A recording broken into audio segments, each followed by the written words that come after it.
Thanks for tuning in. I'm Hayden Ludwig. And I'm Michael Watson. In this episode, we expose the left-wing groups attempting to gerrymander America. This is the InfluenceWatch podcast.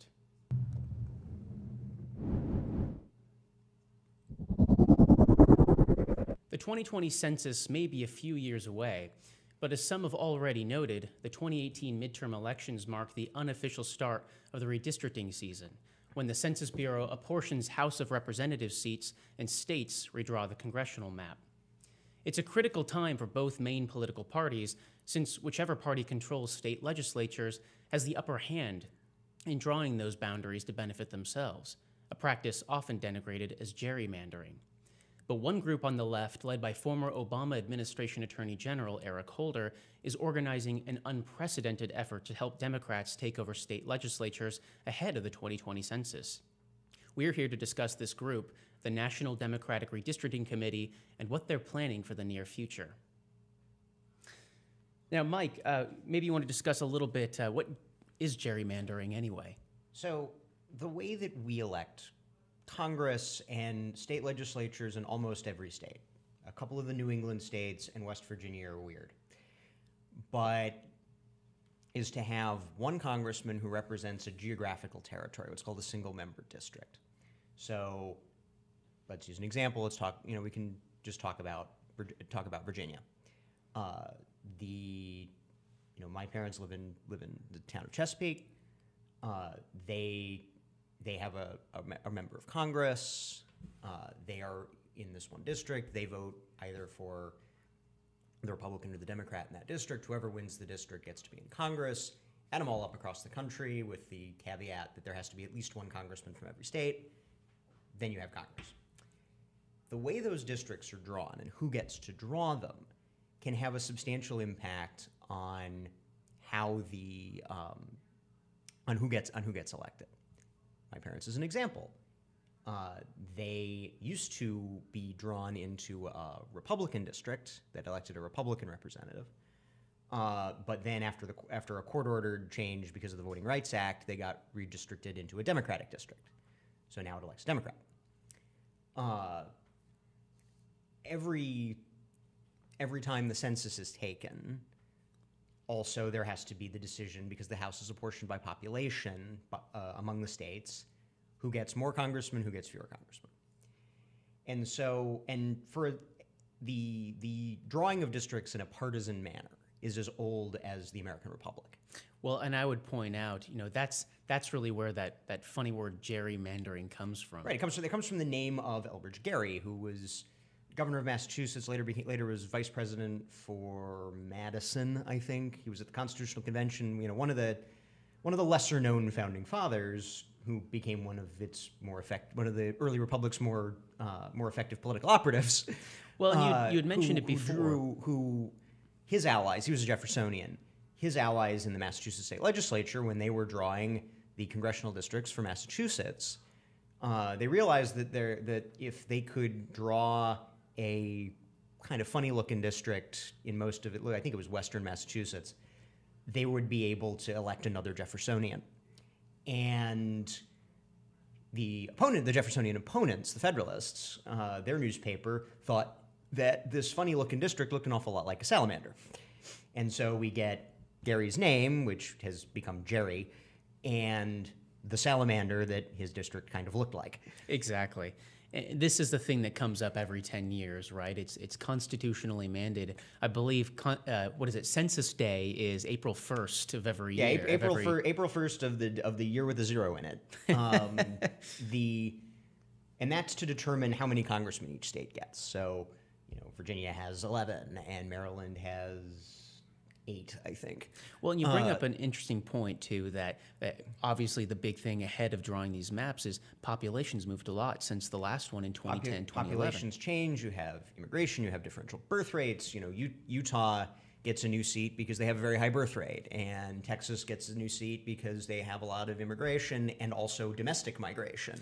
Well, and that's true. I mean, I think last reports I saw suggest that Texas could get as many as 3 seats. Florida 2 seats. Texas could get 3. Florida could get 2. Oregon, Colorado, looking like they might gain a seat. And then, of course, because we limit the size of Congress, 435, for everyone who must gain, someone must lose. Yes.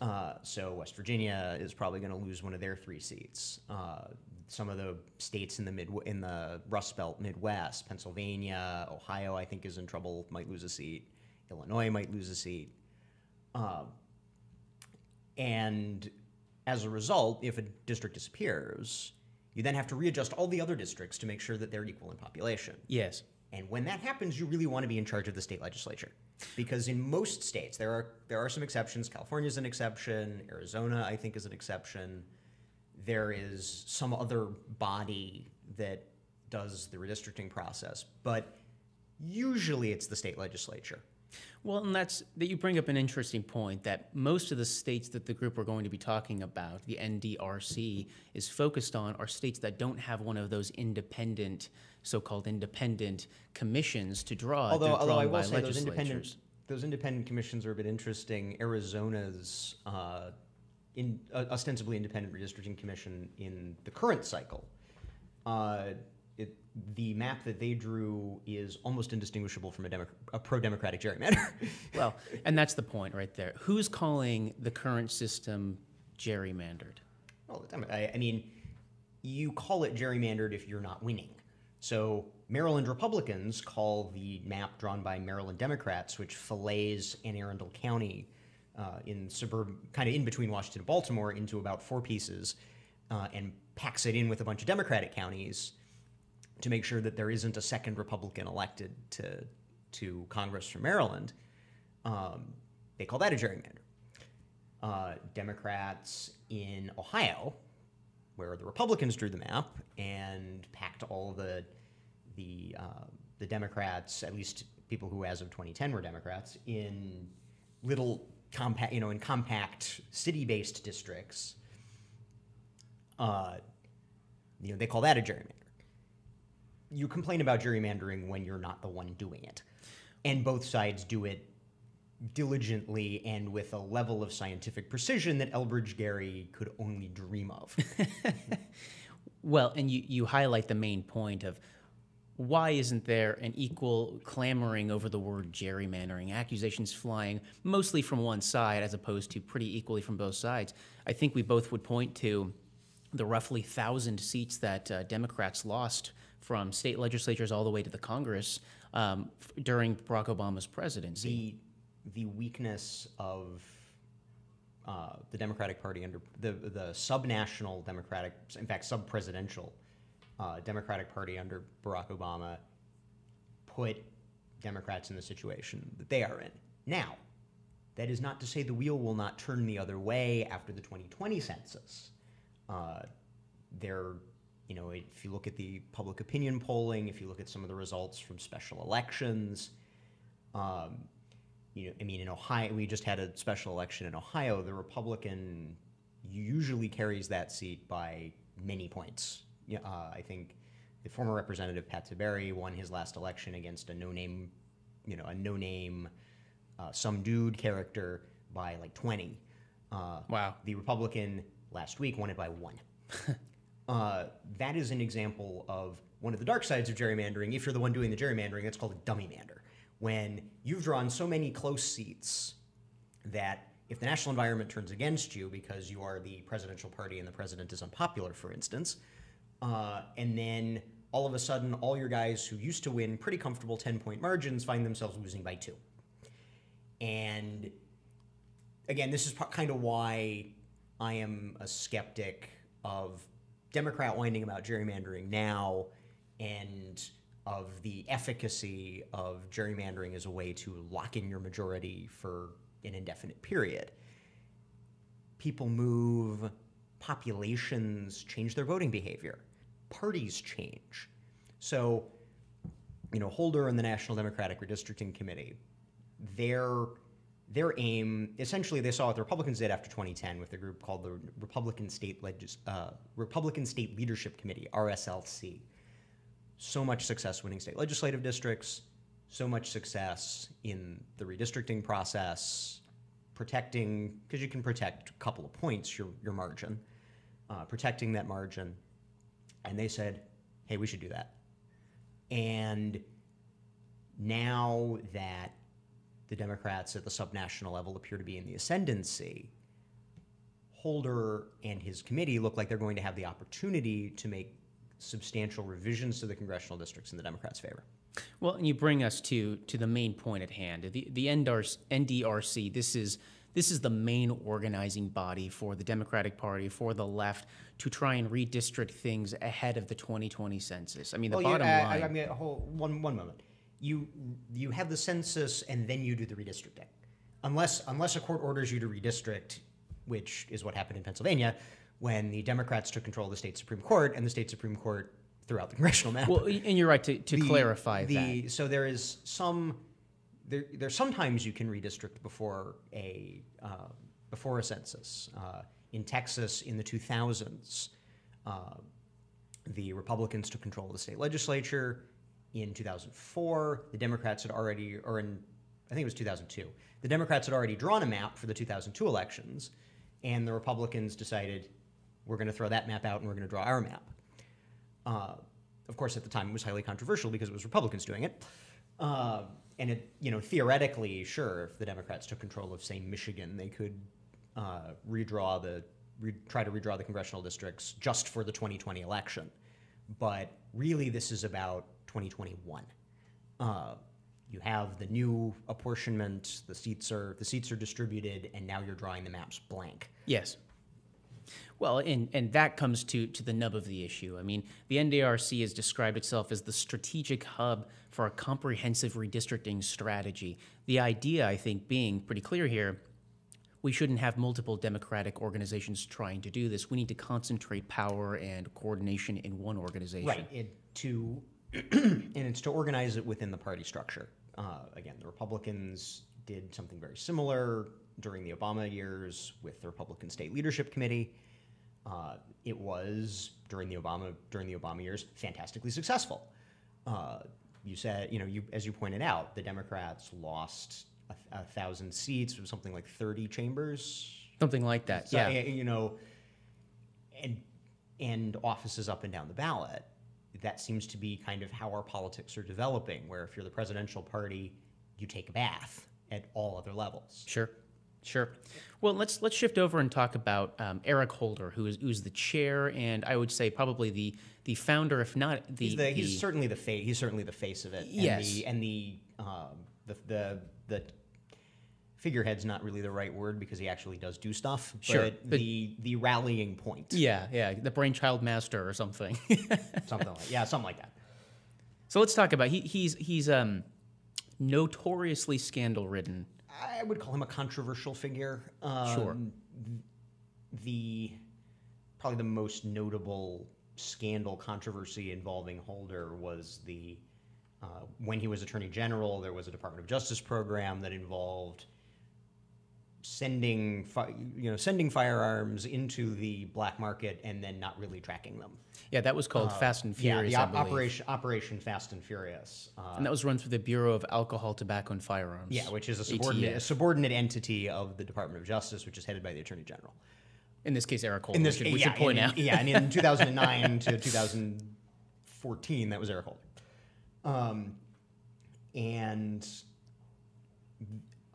Why this became an issue was because a Border Patrol agent was killed with one of these guns that had been let go through this program to try. We should point out too the reasoning behind it. The idea, I believe, if I understand this right, was to release tracked, marked weapons that would find their way to drug cartel leadership, right? And that you could know, and that they would know that they're using, these guys are using this gun to commit these crimes. Yes.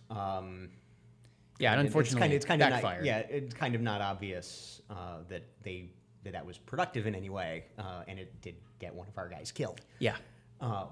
Well, and it led to Holder being held in contempt of Congress in 2012, right? Yeah, Congress was obviously not happy with this. There was a suspicion amongst Republicans, probably a not unjustified suspicion, that the Obama administration was interested in using the possibility that these guns had gone on walkabout and then been used in crimes as a way to enact gun control. Yeah. So the Republicans were not happy with how forthcoming Holder was not being about how this policy was developed. So the House of Representatives voted him into contempt. With some Democrats, I would add too. It was. I wouldn't quite call it a bipartisan thing. That might be stretching the terms. The two rural guys from Minnesota and John There you Barrow. Well, and shifting back to him as a developing leader in the Democratic Party, I mean, there's even been talk, albeit perhaps not as serious as it might be, of him running for president in 2020. But regardless of that, I think it's fair to say that Eric Holder's emerged as one of those thinking, acting leaders in the redistricting process. He's a major figure in in the Democratic fold. Has already held one of the major cabinet offices. Yet you are correct to note that some have suggested that he might run for president. And obviously now he has this formal position within the party structure running the redistricting effort. So we should talk about a little bit about how the NDRC came to be. It's worth noting that Holder has made it kind of his mission since he left the Attorney General position to target what he calls broken Congress under Republican control, presumably. That's the standard. That's kind of the standard Obama administration complaint about Congress. Now, in 2010, Republicans won a majority of the popular votes cast in House races and won control of Congress. In 2014, they won a majority of the votes cast in House races and won control of Congress. In 2012, there was a situation kind of like the 2016 presidential election where the total aggregate votes were more for the Democrats, but the Republicans won more seats. Okay, that's it. You know, I'm not going to sit here and say the Democrats have a point, but I can understand why they're annoyed. Yeah, understandable. But again, the system we have is the system we have. Our politics are organized on these rules. You know, some Democrats complain and say they want proportional representation, like Germany has. Okay, Germany has 7 parties. Right. There's other thing that it's a massive change. Yeah, it would change how politics operates if you went fundamentally from root and branch. If you went away from the single member district. Well, yeah, it would fundamentally transform America, you might say. But shifting back to fundamentally transform politics. Shifting back to NDRC, so it's a what we call a political action committee, right? A 527 PAC. Yeah, tell us more about that. 527 is the IRS category for political parties and things and groups that directly do election stuff. Candidates committees, political action committees like NDRC. The point of NDRC is to elect Democrats. That is its purpose. Whether its purpose is to elect Democrats by supporting them in state legislative campaigns so that Democrat state legislators get to draw Democrat congressional maps and state legislative maps, or to support Democrats drawing the state legislative maps to elect more Democrats, or to sue Republicans for gerrymandering too much to elect more Democrats. That is NDRC's purpose. It's in the title, National Democratic Redistricting Committee. Well, and that's an important distinction, right? As a PAC versus a nonprofit, right? It can be openly partisan. As a PAC, yes, it can be it can be aligned with a party. It is supposed to be. That is its purpose. That is the purpose of its organizational category, in a way that obviously a charitable organization can't do any electoral anything. And a social welfare organization, a lobbying group, an advocacy group, they can engage in some electoral activity, but not coordinate with parties and coordinate with candidates. Exactly. In the way that a 527 way that a political action committee can. So it's interesting, looking into NDRC's history. I mean, it looks like it was conceived in late 2016 in the lead up to the presidential election that year by political operatives both in the Democratic Party but also in the Obama administration. Actually, a few Politico articles launched in late 2016, early 2017, made reference to how then President Barack Obama was well versed in what was going on and had actually planned to be more immersed in it after he left office. Yeah, no, because Republicans were successful at the subnational level from 2010 to 2016, that was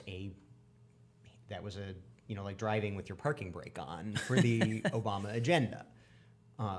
The legislative phase of the Obama administration ended pretty much in July 2010, even before the election.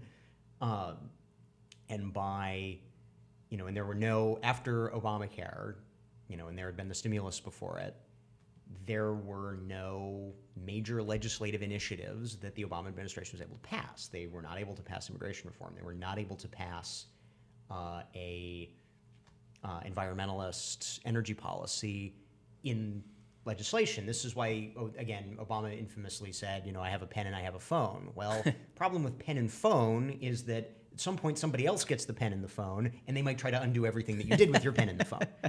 So yes, you have the Paris Climate Treaty, Mr. President Obama. Unfortunately, Mr. President Trump has now made it go away.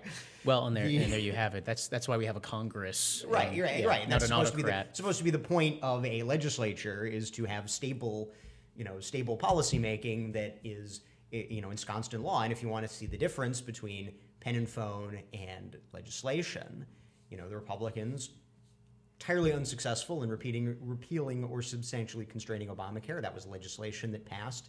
We can complain about the process all we like, but that's the same as Democrats complaining about Merrick Garland. But things like the Paris Climate Accords, the Iran nuclear agreement, things that President Obama entered into of his own accord through his own exercise of executive authority. The Immigration Deferred Action for Parents of Americans, which would have granted legal status to roughly half, I think, the presently illegal immigrant population. Commonly called DACA. DAPA. DAPA? The DAPA, which never went into force, and there's DACA, which is different. But that's okay. That's a good clarification. And President Trump has tried to stop DACA, but he's being stopped by judges. It's all. Yes, it's outside of it. But, we make the interesting point of the connection to the Obama administration. I mean, looking at stuff that came out of 2016, we see that there are about, 50 major liberal or left-wing donors who were involved at the first fundraising pitch that was ever reported on what would become NDRC, right? I mean, we're talking about people like then Virginia Governor Terry McAuliffe, right, who recently left office, and now it's Ralph Northam.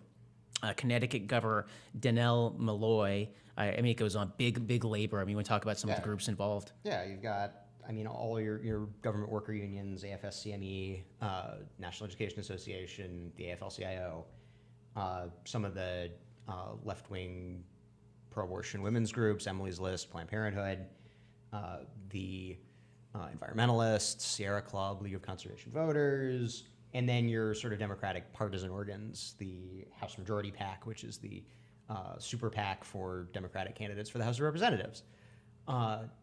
What that shows, and the involvement of people like Holder and the involvement of people like former Governor McAuliffe and Governor Malloy, is that this is a core priority of the Democratic machine, and I think it's reasonable to call it a machine. Going forward into the 2018 and 2020 election cycles, to take control of state, to take control of state legislatures, to take control of governorships, to take control of other legislative, to litigate against Republican efforts, in order to bring the playing field more into their favor. Well, and one of the more interesting of them is Organizing for America, which is pretty closely aligned. That's OFA. Organizing for Action, which is the Obama's campaign. Organizing for Action, yes. Yeah, it was originally Organizing for America when it was actually the Obama campaign. Obama for America. Obama for America, yes. Organizing for America, Organizing for Action. It was a convenient as they looked to keep the acronym, and President Obama's ability to run for re-election was precluded by the 22nd Amendment. Exactly. Well, and that brings up a point of how do we even know OFA is involved? Well, it was a Politico article reported, I believe, last October, that if I can paraphrase it, it reported to donors that President Obama was fully versed, but that OFA volunteers would be on the ground, so-called grassroots volunteers involved in the effort. And OFA is one of those social welfare organizations that's able to do electoral politics stuff in addition to other stuff. And again, of course, it is the President Obama's re-election campaign in perpetual zombie form. Well, and this brings us to, who are the people involved in NDRC proper? And it probably isn't surprising based on who has funded it and who is involved in kind of birthing this idea that obviously we have Eric Holder as the board chair, but we have Elizabeth Pearson, right, who's a former Democratic Governors Association executive director, if I believe, but various officers from groups like OFA, for instance. This is a serious effort with serious Democratic operatives behind it. And then the funding also shows that serious Democratic interests are interested. The American Federation of Government Employees, the Federal Workers Union, the Transit Union, some of the big individual Democratic donors, Fred Eichener, Donald Sussman, the Stryker family from Colorado, Martha Samuelson, J.J. Abrams, these people who write the big checks to obviously Democratic politicians, but also to liberal nonprofits.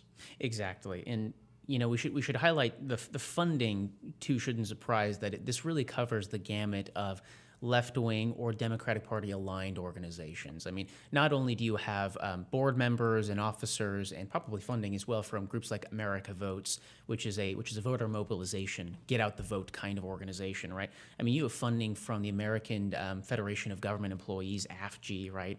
ATU you mentioned, but also some that may not be immediately obvious, like End Citizens United, right? A PAC focusing on, I mean, ideally overturning the 2010 Supreme Court decision. In reality, kind of another organizing. In reality, complaining about it. Like the raising money off of it. Right, raising money off of it and complaining about it. It's the standard, with all these sort of tactical changes that are mandated by, maybe there's a Supreme Court decision, maybe there's a legislation, maybe there's a fluke change of power in a state legislature. The people who think they're on the wrong side of it spend a lot of time complaining about it because because again, we all know that it's kind of dirty and a little corrupt, and this member of the state legislature gets to draw this district that makes it even more so than being better for his party is better for him personally. And with the sort of Citizens United donation stuff, it's like, okay, well, all these rich guys are now giving money to all these social welfare organizations that do political stuff. What are they getting for it? It all kind of smells. Yes. But the traditional old, the old way had its smell, had its issues. The, pre-Citizens United. Pre-Citizens United and pre-2000 congressional redistricting in 1992 after the 1990 census.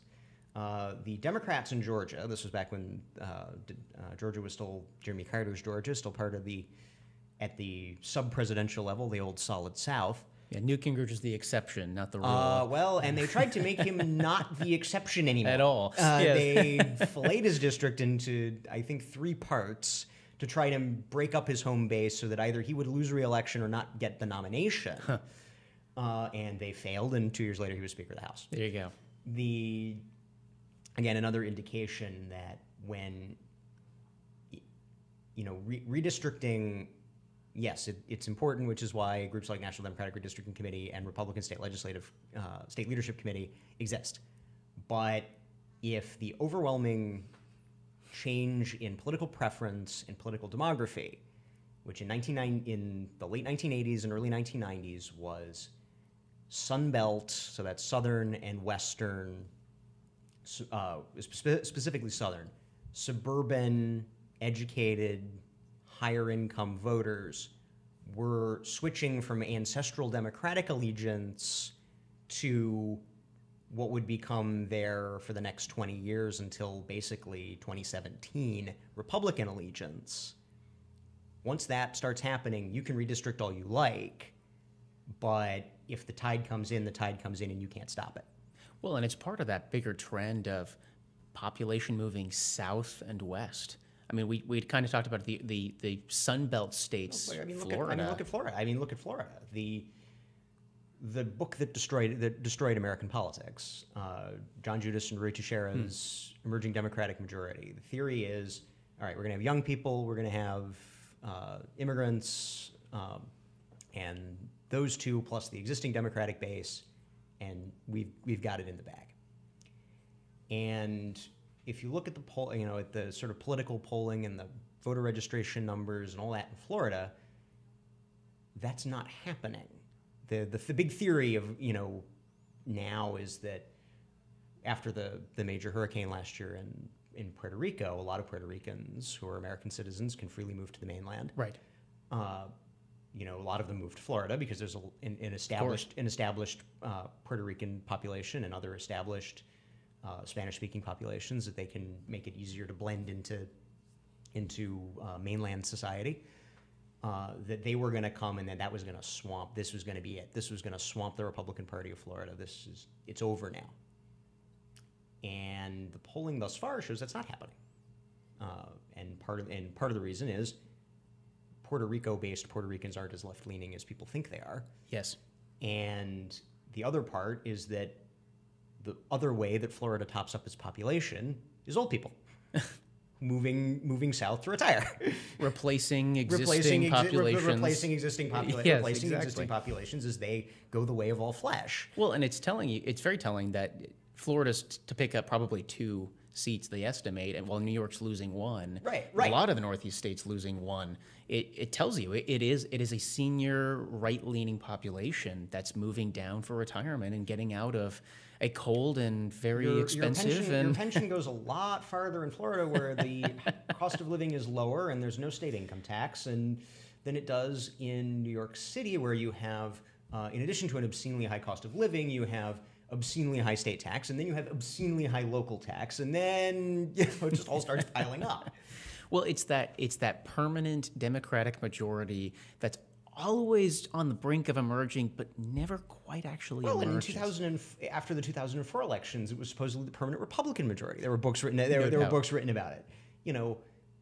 What the only constant and kind of the takeaway lesson from redistricting, that all the money you put into redistricting will help you for about 5 years in your state. Okay, let's go to Ohio, where we just had the special election. The Republicans expertly in 2011 made Ohio elect more Republicans than a pure proportional representation would necessarily create. And then after 2016, the party started shifting their ideology. A Republican president took office. He's had some problems with some of his associates, and his popularity has lagged, and it has lagged especially with highly educated voters who don't like certain things about him. And that's rubbing off now on Republican candidates. And you're expertly gerrymandered. We're going to win this by a stable, if you're getting 60%, that's kind of considered you're a stable incumbent who's good and probably not under threat in the immediately next election.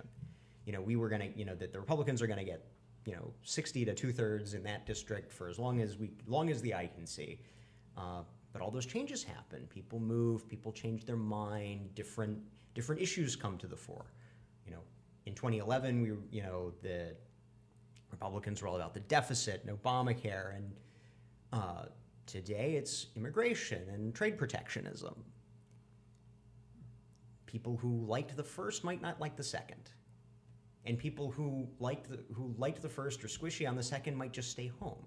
And all of a sudden, your district became competitive. Well, and I've never been big on the idea of a bellwether election. It's because ultimately you don't know why voters go out and vote. You can't get into their brains. And every district, every population reacts differently. Absolutely. And as sophisticated as you can be with.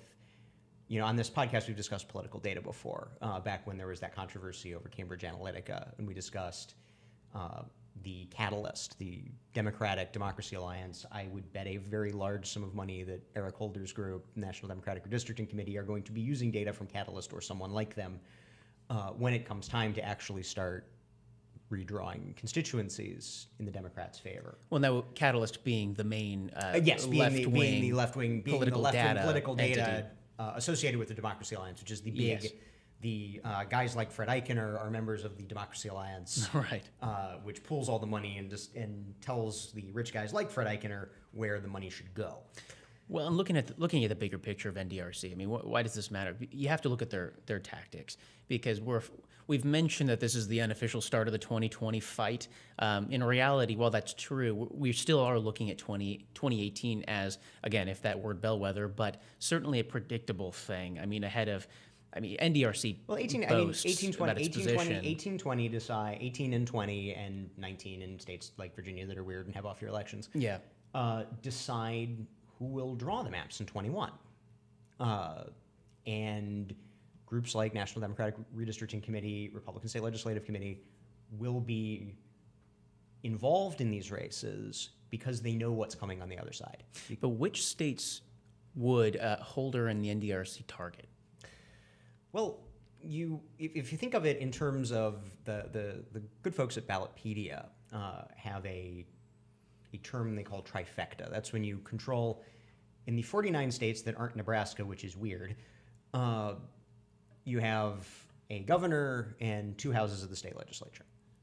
And Nebraska having one. Nebraska has one, and its one is nonpartisan because it's Nebraska, and they had populism. With air quotes, nonpartisan. They had nonpartisan with air quotes, but they had populism back in the 1900s, so that's what happened. If you have all 3 of those, if you have governor and 2 houses of state legislature, it's almost like a parliamentary system at that point. You can pretty much do what you want if you're the majority. So that's a trifecta. One party can pass on party lines, it's stuff. One of the things you can pass on party lines, if you have a trifecta and you're not in a state like Arizona or California that has one of these ostensibly independent redistricting commissions, is your legislative maps and your congressional map. So what NDRC and groups like it, what NDRC will try to be breaking and what our SLC will be trying to hold are the Republican trifectas, and what the NDRC will be trying to gain are new Democratic trifectas. Well, in other words, NDRC is not there so much as let's defend solidly blue states like New York and California. It's an attack dog, right? Yeah, no, it's more to gain control of the Nevada governorship. Yes. To gain control of the Colorado State Senate, to gain control of the Virginia State Legislature, to gain control of everything in a place like Wisconsin or Michigan, where Republicans in 2010 and 2014 were able to ride the wave. They'll be looking to ride the wave coming the other way. Right. Well, and it's an interesting tactic. I mean, traditionally, PACs are associated, rightly, with funding candidates, right, and funding organizations that fund candidates. In this case, and that's kind of one of your Citizens United-ish consequences that you have. And again, they learned from the RSLC that your involvement from a national coordinated effort in state races, both in the legislature and your down ballot, and your down ballot row officers, your secretaries of state, your lieutenant governors, your attorneys general, that can be, especially when you're the opposition party, especially when you're the non-presidential party, that can be a locus for friendly policy making, even in states that in a presidential year may be contestable. If you build those local machines, if you build those local operations, ride some wave because the opposition party doesn't really care what's going on because they have the presidency, and your guys are all mad because they don't like the president. That can be a way for you to substantially change policymaking. I mean, if you look at some of the Republican victories during the Obama presidency, you had the Wisconsin union fights, you had Michigan going right to work, you had the advance through much of the country of the right to carry a concealed handgun. These were substantial advances made despite the fact that the president was a Democrat. Yeah, no kidding. And Holder and the NDRC are looking to build an infrastructure so that despite the fact the president's a Republican, that they'll be able to have those victories as well. Well, and they're kind of starting off that battle with something a little different, targeted litigation. I mean, right now they've got two legal battles down in Georgia and Wisconsin, essentially targeting maps that have been drawn, throwing them out under the Voting Rights Act. Costs a lot of money, it's expensive, and it makes the legislatures go back to the drawing board. And I think the idea probably is if we can hold them and make them continue redrawing. We can, again, we saw it in Virginia because this was done there. It was also done in Florida. If you can get the federal courts to order a Republican legislature to go back and redraw the maps with one more district being Democratic than Republican, that's a free gain. Yeah. If you're the Democrats, that's a free gain. Now, in fact, in the last term, it went all the way to the Supreme Court whether partisan drawing of quote unquote partisan gerrymandering, partisan drawing of legislative districts was even constitutional, and it was and they kind of threw it out on technical grounds, but didn't really get to brass tacks as to whether, if you get into voting systems reform, it's like it gets very weird, very technical, and people's eyes glaze over immediately. And that's so again, the question of whether the current system is allowable was sort of punted. And going forward, the question really, again, I think will be who gets to run the first half of who gets control of the process for the first half of the decade. And after the first half of the decade, all bets are off. All bets are off because people are moving, people are changing, parties are moving, parties are changing, the world is changing. You can't predict those trends very easily at all. Not well. So it's interesting because Georgia obviously is a very conservative, Republican-controlled state. Wisconsin is not. But I would point out too that that's only one example of what NDRC's activities are. I mean, Virginia, where we are, just had a gubernatorial election last year where NDRC claimed it spent about $1.2 million electing now Governor Ralph Northam, the Democrat. So why do they care about that? What's their interest in that? Because for two reasons. One, the Democrats came very close to taking House of the state legislature, which would have given them even more input into redistricting. Now that House of the state legislature is back up in 2019, the entire state legislature is up in 2019. If the Democrats were to take control in 2019 of both houses of the Virginia state legislature, they would have a trifecta. They would be able to draw their map, send it to Governor Northam, and get the check mark. Well, that's the ultimate goal. Yeah, right. Yeah. But even if the Republicans now retain one or both houses, Northam. Under Virginia, redistricting is a law. You have to, it has to have the assent of both houses and go to the governor for the governor's signature. Even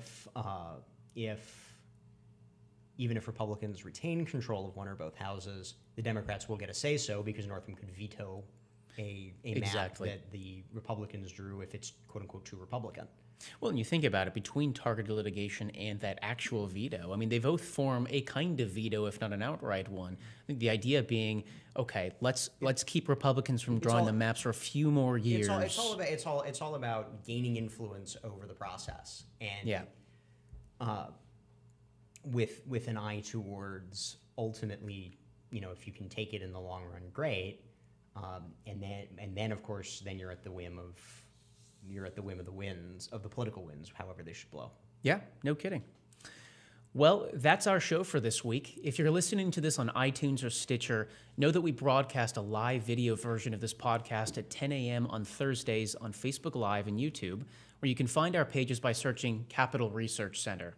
And if you're watching the video version, we encourage you to subscribe to the audio on your preferred podcast platform. We'll see you next week.